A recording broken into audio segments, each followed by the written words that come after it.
रुचि में खुलेआम महिलाओं को छेड़ा जा रहा है। रुचि पुलिस को कुछ करना चाहिए। बिहार के सीतामढ़ी में बैरगनिया थाना क्षेत्र के जोड़ियाही गांव में थाना अध्यक्ष रमाशंकर सिंह सिविल ड्रेस में एक घर में घुसकर, जैसा स्क्रीन पर देख सकते हैं, महिलाओं के साथ मारपीट, छेड़छाड़ और गाली गलौज की।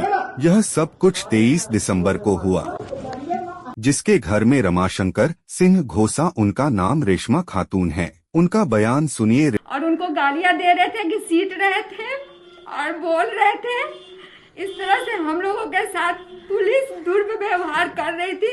बोल रहे थे घर में आग लगा दो, गेट तोड़ रहे थे। हम लोग किसी तरह से जान बचा के भागे। मेरी स्थिति बहुत सीरियस थी। जब हम लोग हॉस्पिटल गए तो देखे कि वहाँ भी वो लोग बैठे हुए हैं।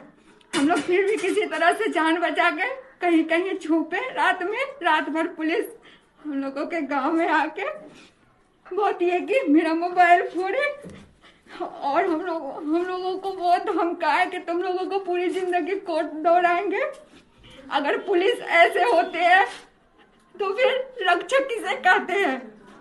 मेरा रिक्वेस्ट है कि हम लोगों के साथ न्याय किया जाए और जिस तरह से पुलिस हम लोगों के साथ गुंडा वाला व्यवहार, डीआईजी के अलावा कई ऑफिसर्स को इंसाफ के लिए मेल किया है, लेकिन अब तक कोई कार्रवाई नहीं हुई है। इसके अलावा सलमान HYC का नाम लेकर कौम के गद्दार पैसे ले रहे हैं। तो मैं लाइव आने का मकसद मेरा ये है कि मेरा नाम इस्तेमाल कर काफी कुछ कौम के गद्दार कॉल कर रहे हैं और पैसे मांग रहे हैं। मैं सबसे गुजारिश करता हूँ कि कोई भी अगर किसी को कॉल आता है तो फौरी तौर पर आप पुलिस में जाकर कंप्लेंट करिए। जो भी नंबर से आपको अगर मेरे नाम से अगर कॉल आता है, कंप्लेंट करिए फौरी, इमीडिएटली। और किसी को भी आप 1 रुपया देने की जरूरत नहीं है। मैं वाज़े तौर पर मैं कह रहा हूं, जितने भी लोग मेरी आवाज को सुन रहे हैं, इस वीडियो को ज्यादा से ज्यादा शेयर करें ताकि वो मजलूम लोग उनके शिकार से बच जाए। काफी ऐसे कौम के गद्दार, जिसमें दूसरे कौम के भी लोग हैं, जो मुझे बदनाम करने की कोशिश कर रहे हैं, जो मेरा नाम इस्तेमाल कर पैसे मांग रहे हैं। किसी को भी 1 रुपया देने की जरूरत नहीं है। अल्हम्दुलिल्लाह हम देना जानते हैं, लेना नहीं जानते। अल्हम्दुलिल्लाह अल्लाह ने आपके भाई को बहुत चीजों से नवाजा है, तो हम किसी को फोन कर पैसे नहीं मांगते। ये बहुत गलत है। एक मुसलमान लड़का नर्सिंग का पेपर देने एग्जाम हॉल में आया तो उसे दाढ़ी हटाने के, रिमूव करने के लिए कहा गया। हमारा सुन्नत तरीका रखा, इसमें क्या आपकी मर्जी है, वो चॉइस है। वो संविधान से ऊपर तो नहीं है ना, रूल से ऊपर तो नहीं है ना कोई। हम सबकी एग्जाम लेते हैं। देखिए मैम, एग्जाम में कहीं पर भी ये चीज नहीं है कि आप इसको ऐसे करें। तो आपका जॉब का जब मामला हो तब आप पूछ सकते हैं, हालांकि उसमें भी ये नहीं है कि आपको रिमूव करनी है दाढ़ी। मुस्लिम बच्चा था जिसकी दाढ़ी टोपी थी, उस बच्चे को इस एग्जाम में बैठने नहीं दिया गया। मुझे भी कॉल आया और आपके ही मीडिया चैनल के माध्यम से मुझे सहल भाई पता चला।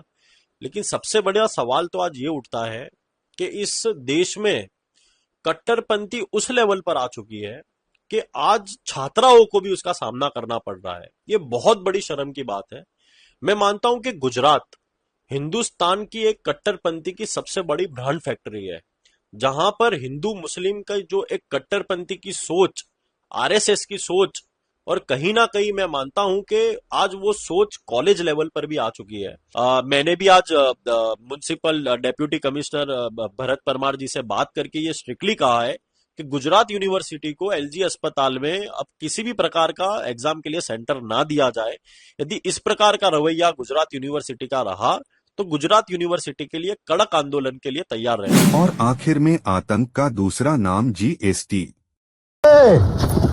आतंक का दूसरा नाम बाबू भाई, 2 साल 20 रॉबरी, फिर भी कोई नहीं जानता हम कौन है और करते क्या है। समझ में आया मैं कौन हूँ? नहीं, आतंक का दूसरा नाम आजकल जीएसटी है। निर्मला ताई ने वसूली कर करके जनता को कंगाल कर दिया है। वसूली के नए आयाम गढ़े जा रहे हैं। पैदा हुए तो अस्पताल बिल पर जीएसटी, दवाओं पर जीएसटी, थोड़े बड़े हुए तो दूध दही जैसी चीजों पर भी जीएसटी। एजुकेशन, जो मानव विकास के लिए सबसे जरूरी चीज है, उस पर भी जीएसटी। किताब, नोटबुक्स, पेन, पेंसिल, सब पर जीएसटी। थोड़े और बड़े हुए तो कोचिंग लेने पहुंचे, वहाँ जीएसटी। रोजगार के लिए एप्लीकेशन डाला तो उसमें जीएसटी। नौकरी लग गई तो सैलरी में से भी इनको कट चाहिए। हेल्थ इंश्योरेंस, लाइफ इंश्योरेंस पर जीएसटी। गाड़ी खरीदो तो जीएसटी, बेचो तो जीएसटी। जरूरी से जरूरी चीज खरीदने जाओ, जीएसटी की वसूली नहीं थमेगी। पॉपकॉर्न पर अलग अलग 3 जीएसटी लागू होते हैं। गनीमत है कि अभी सांस लेना जीएसटी के दायरे में नहीं आता। आप इनका हौसला मत टूटने देना, जल्दी ही इस पर भी जीएसटी लगाया जाएगा।